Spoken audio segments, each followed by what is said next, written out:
Taliban takeover of Afghanistan now inevitable? No, it is not. Why? Because you have the Afghan troops have 300,000 against something like 75,000 Taliban. It is not inevitable. Some Vietnamese veterans see echoes of their experience in this withdrawal in Afghanistan. Do you see any parallels between this withdrawal and what happened in Vietnam with some people feeling? None whatsoever. Zero. What you had entire brigades breaking through the gates of our embassy. 6, if I'm not mistaken. The Taliban is not the North Vietnamese army. President, will you amplify that question, please? Will you amplify your answer, please, why you don't trust the Taliban? It's a silly question. Do I trust the Taliban? No. But I trust the capacity of the Afghan military, who is better trained, better equipped, and more competent in terms of conducting war. Your own intelligence community has assessed that the Afghan government will likely collapse. That is not true. Can you please clarify what they have told you about whether that will happen or not? That is not true.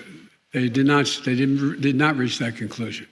But the likelihood there's going to be the Taliban overrunning everything and owning the whole country is highly unlikely. There's going to be no circumstance where you see people being lifted off the roof of an embassy of the United States from Afghanistan. How do you explain getting this so wrong? To be fair, the helicopter has been the mode of transport from our embassy to the airport for the last 20 years. But you know the larger point. It's not the helicopter. That is how we move it's not the mechanism. Back and forth, No, it's the last minute scramble. You know that. It's the last minute scramble when the assurances from the president himself were this was not what we were going to see. It is certainly the case that the speed with which cities fell was much greater than anyone anticipated. Kabul fell yesterday. Where is the president? Brianna, the president has spoken to this extensively, and I expect that he will speak to it again soon. Soon, in the coming days, should we hear something from him today? Do you expect that? It seems like the moment demands that. I'm not going to get ahead of... We'll not conduct a hasty rush to the exit. We'll do it responsibly, deliberately and safely. And we will do it in full coordination with our allies and partners. The fact of the matter is, we've seen that force has been unable to defend the country, and that has happened more quickly than we anticipated. The Taliban takeover of Afghanistan now inevitable? No, it is not. Why? Because you have the Afghan troops have 300,000 well equipped as any army in the world, and an air force against something like 75,000 Taliban. It is not inevitable. Do you trust the Taliban, Mr. President? Do you trust the Taliban, sir? Is that a serious question? It's absolutely a serious question. Do you trust the Taliban? No, I do not. Over the country to the Taliban? No, I do not trust the Taliban. So why are you handing the country over? Is the U.S. responsible for the deaths of Afghans? Mr. President, will you amplify that question, please? Will you amplify your answer, please, why you don't trust the Taliban? It's a silly question. Do I trust the Taliban? No. But I trust the capacity of the Afghan military, who is better trained, better equipped, and more competent in terms of conducting war. Yes, ma'am. Thank you, Mr. President. Given the amount of money that has been spent and the number of lives that have been lost, in your view, with making this decision, were the last 20 years worth it? You know my record. I can tell by the way you asked the question. I opposed permanently having American forces in Afghanistan. I argued from the beginning, as you may recall. It came to light after the administration was over, lasted our administration. No nation has ever unified Afghanistan. No nation. Empires have gone there and not done it. The focus we had, and I strongly supported, and you may remember, I physically went to Afghanistan. I was up in that pass where Osama bin Laden was allegedly escaped or out of harm's way. We went for two reasons. One, to bring Osama bin Laden to the gates of hell, as I said at the time. The second reason was to eliminate al-Qaeda's capacity to deal with more attacks in the United States from that territory. We accomplished both of those objectives, period. That's what I believed from the beginning, why we should be and why we should have gone to Afghanistan. That job had been over for some time. And that's why I believe that this is the right decision and, quite frankly, overdue. Failed the people of Afghanistan? Mr. President, thank you very much. Your own intelligence community has assessed that the Afghan government will likely collapse. That is not true. Can you please clarify what they have told you about whether that will happen or not? That is not true. They did not reach that conclusion.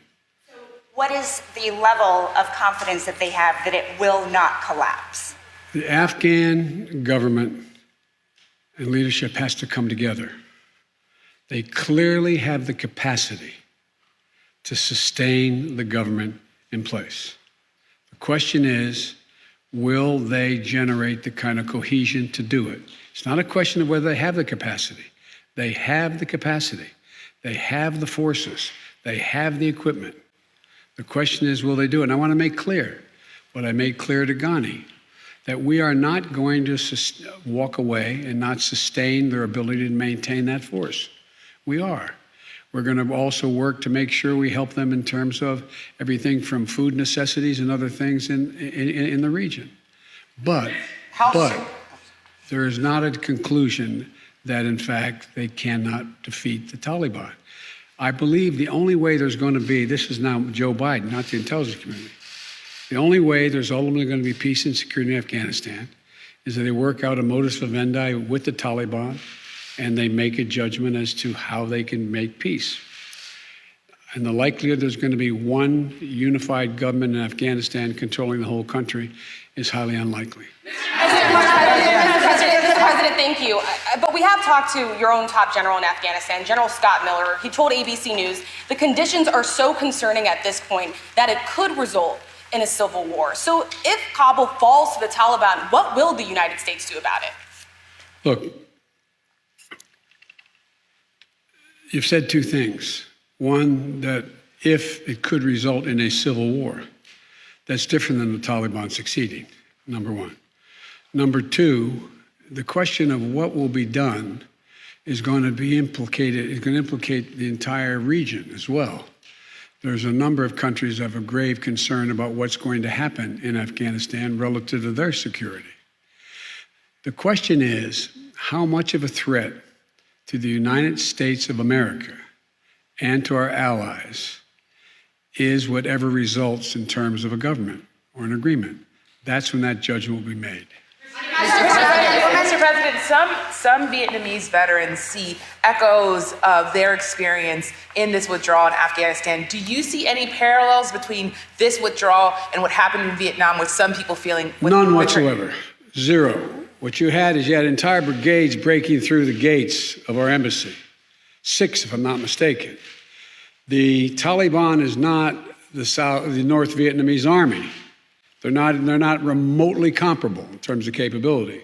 There's going to be no circumstance where you see people being lifted off the roof of an embassy of the United States from Afghanistan. It is not at all comparable.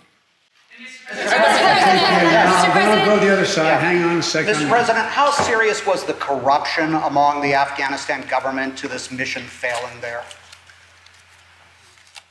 Well, first of all, the mission hasn't failed yet. There is, in Afghanistan, in all parties, there's been corruption. The question is, can there be an agreement on unity of purpose? What is the objective? For example, it started off, there were going to be negotiations between the Taliban and the Afghan National Security Forces and the Afghan government.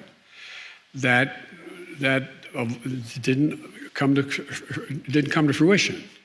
So the question now is, where do they go from here? that the jury is still out. But the likelihood there's going to be the Taliban overrunning everything and owning the whole country is highly unlikely. Yes, ma'am. Mr. President, will the United States be responsible for the loss of Afghan civilian lives that could happen after the military exit? No. It's up to the people of Afghanistan to decide on what government they want, not us to impose the government on them. No country's ever been able to do that. Keep in mind, as a student of history, as I'm sure you are, never has Afghanistan been a united country. Not in all of its history. Not in all of its history. Mr. President, if this isn't a mission accomplished moment, what is it in your view? No, there's no mission accomplished. How would you describe it? The mission was accomplished in that we got Osama bin Laden, and terrorism is not emanating from that part of the world. Mr. President, safety, as you just said in your remarks, are you satisfied with the timeline of relocating Afghan nationals? Is it happening quickly enough to your satisfaction if it may not happen until next month at the end? Well, much of it's already happened. There's already been people, about 1,000 people have gotten on aircraft and come to the United States already on commercial aircraft. So as I said, there's over 2,500 people that, as from January to now, have gotten those visas, and only half decided that they wanted to leave. The point is that I think the whole process has to be speeded up, period, in terms of being able to get these visas. Why can't the U.S. evacuate these Afghan translators to the United States to await their visa processing, as some immigrants at the southern border have been allowed to do? Because the law doesn't allow that to happen. And that's why we're asking the Congress to consider changing the law. But in the meantime, we can guarantee their safety if they wish to leave by taking them to third countries, and or while the wait is taking place, to come to and hopefully while they're waiting there, to be able to bring them back to the United States if that's what they choose to do. I'm an Afghan support woman. Any message, good message for Afghan women in future, because they have achievement. They are really concerned about their achievement. They are very concerned with good reason. When I was in Afghanistan, I've been there a number of times. I remember being in a school outside, and by the way, the schools in Afghanistan are not fundamentally unlike schools on the West Coast, where they have, an area in the middle that is sort of looks like a playground, and single-story buildings connected around it.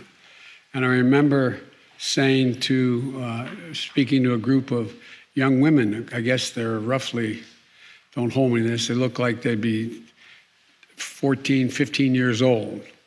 And they're in school, and there's a tiered classroom with single light bulbs hanging from the ceiling, as I know you know. And I said, the United States came here to make sure that we got this terrorist Osama bin Laden, and that terrorist didn't amass again to go after our country. And then we're going to have to leave. And the young woman said, "You can't leave. You can't leave." It was heartbreaking. "You can't leave." She said, "I want to be a doctor. I want to be a doctor. I want to be a doctor. If you leave, I'll never be able to be a doctor." Well, that's why we spent so much time and money training the Afghan security forces to do the work of defending that. Anyway, so yes, I'm aware.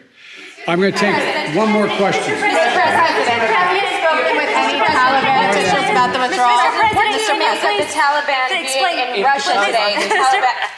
Mr. President, thank you. I wanted to ask, with the benefit of hindsight, you've spoken to the fact that the Taliban are sort of at their militarily strongest point that you've seen in 20 years. How do you feel personally about that, with the benefit of hindsight and all of the dollars and investments and American troops that were sent there? Relative to the training and capacity of the ANSF and the federal police, they're not even close in terms of their capacity. I was making the point. The point was that here we were. The argument is, well, we could stay because no one was dying. No Americans are being shot, so why leave? Once the agreement was made by the last administration, we were going to leave by May 1st. It was very clear that a Taliban that had always been a problem was even a more sophisticated problem than they were than before. Not more sophisticated than the ANSF, the government, more than they were. The point being that it would have increased the prospect that they would have been able to take more lives of Americans if they decided we weren't going to go after them. That was the point I was making. Thank you all so very much. Have you spoken with any Taliban officials on the withdrawal? Mr. President, what do you make of the Taliban delegation going to Russia today?